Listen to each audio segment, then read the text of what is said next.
Generational cohorts and their differences can be a great lens to understand everything from finances to workplace culture. And that's no different with Gen Z.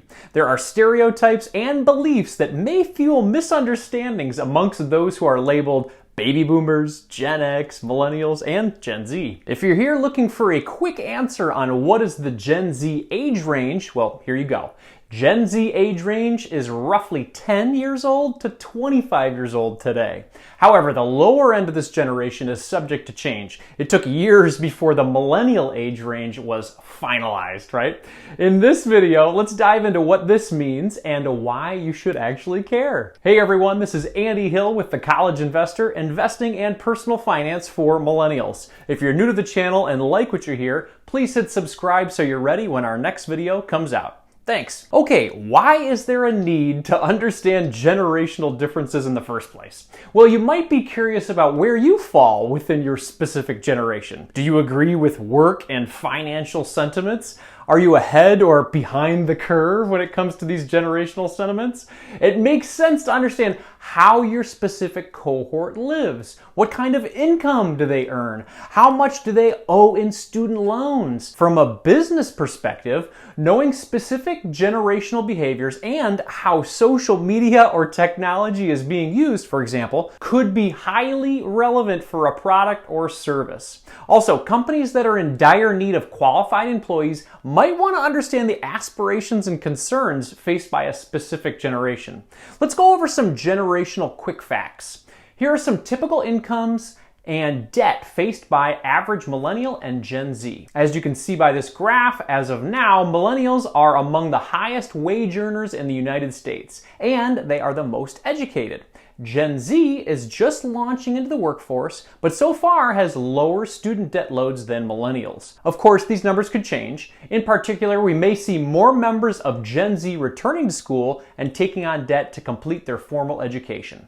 Graduate debt continues to increase each year, so Gen Z may see student loan balances increase if they return to school in large numbers. Let's talk about some millennial and Gen Z similarities. Millennials and Gen Z share two important characteristics that may shape workplaces and the economy as a whole. A large proportion of millennials saw their professional growth stymied by the dot-com bubble bursting from 2000 to 2002, the housing collapse from 06 to 07, and a relatively slow economic recovery. Now, hampered by student loans and a sluggish economy, millennials delayed major milestones: marriage, their first child, buying a house, compared to many other generations. Gen Z may face similar sluggish conditions as they enter the workforce. Following a decade of economic growth, Gen Z's first college graduates entered the workforce just months before the world shut down because of COVID-19.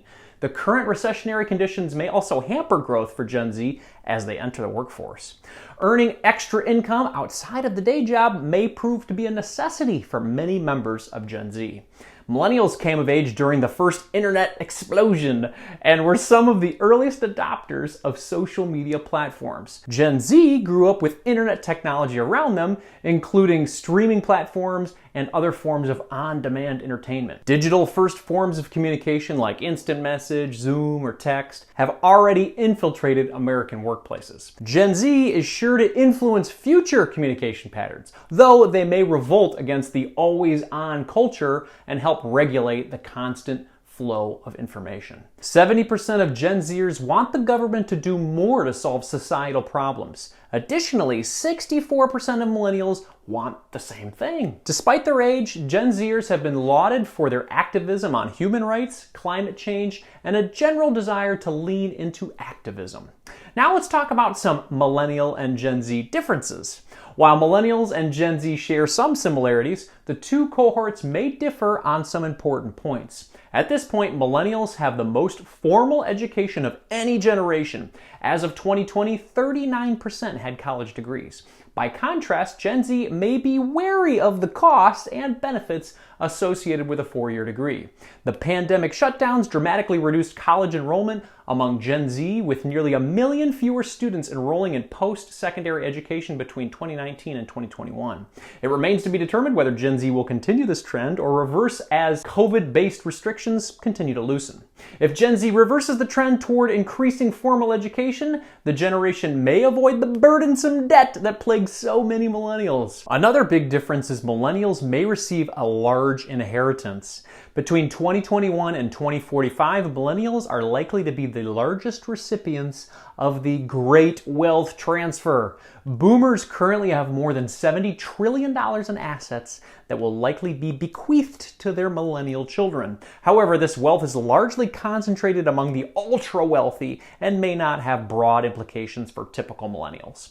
As far as workplace composition, millennials are currently the largest contributors to the U.S. workplace, around 35% of the total as of 2018, and will remain the largest share of workers for the next few decades. Workplace culture is likely to lean more toward millennial preferences until Gen Z joins the workforce in large numbers. And then there are the Gen Z financial stereotypes. Are they true? This cohort, with only a small portion currently reaching full adulthood, entered into these years as we grappled with a global pandemic. So far, the generation hasn't had a lot of time to develop positive or negative stereotypes, but these are a few that may shape our future economy. Stereotype number 1, Gen Z doesn't see value in a college education. Before COVID-19, Gen Z was on track to be the best educated generation in history. More than 57% of college-eligible individuals were in school in 2018, compared to 52% of millennials at comparable ages. But nationwide, college enrollment took a major hit when COVID-19 led to nationwide restrictions. Between 2019 and 2021, college enrollment dropped by nearly 7%, with more than 1 million students dropping out. Despite the lower enrollment, it remains to be seen whether this is a blip or if future members of Gen Z forego four-year education altogether. Stereotype number 2, Gen Z will never come into the office. Working from home was an often sought perk of previous generations, but because of COVID-19 changing how we work, some Gen Zers are likely working in a hybrid or fully remote situation. So will Gen Z ever come back into the office? They may expect workplace flexibility, but those in the high school age range don't see it as a very important factor right now. In a survey, only 23% rated the ability to work remotely as a very important part of a future job. Perhaps a follow-up survey after they enter the workforce will change these numbers dramatically. Stereotype number 3, Gen Z has a short attention span. Gen Z grew up with Wi-Fi enabled cell phones and social media. They are the first generation to have experienced the always-on phenomenon associated with constant online connectedness from childhood. Various forms of clinical research have concluded that for certain activities, Gen Z has an 8-second attention span, while millennials have a 12-second attention span. The upside is that Gen Z may have also developed more skills for filtering out unnecessary information. How it all plays out, whether it's helpful or a hindrance in the workplace, remains to be seen. In the end, as Gen Z enters adulthood, their actions and choices will continue to be influenced by economic forces outside of their control. Whether the cohort gets rid of formal education and the accompanying student debt remains to be seen. Despite the hoopla and stereotypes of millennials and Gen Z, the two groups share similar characteristics that are likely to shape the economy as a whole. Thanks for hanging out today, everyone. This is Andy from The College Investor, and we'll see you in the next video.